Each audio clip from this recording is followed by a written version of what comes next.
রিমঝিম ধারাতে চাই মন হারাতে।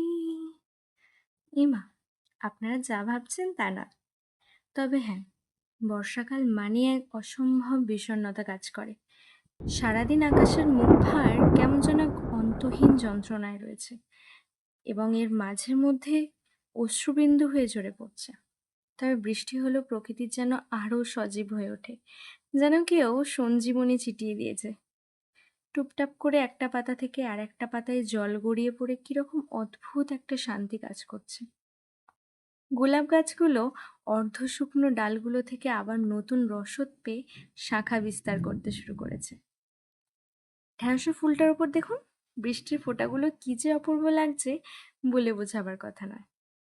পিঁপড়েগুলো নয়নতারা ফুল গাছের ওপর চড়ে বেড়াচ্ছে, হয়তো খাবার খুঁজতে বেরিয়েছে। বর্ষাকাল মানেই মানুষের মতো ওদেরও যে কত অসুবিধা। শুধু পিঁপড়ে কেন, পশু পাখি থেকে শুরু করে অন্যান্য জীবজন্তু সবারই খুব অসুবিধা। এখন তো নানা জায়গায় জল জমে যাচ্ছে, তাই বলে বিড়াল বা কুকুর আপনাদের দালান বা ফাঁকা জায়গায় যদি নিতে চায়, প্লিজ তাদের তাড়াবেন না। আজকের মতো এইটুকুই। ভিডিওটা যদি ভালো লেগে থাকে অবশ্যই একটা লাইক, একটা সাবস্ক্রাইব করে দিও। আজকের মতো চললাম, বাই।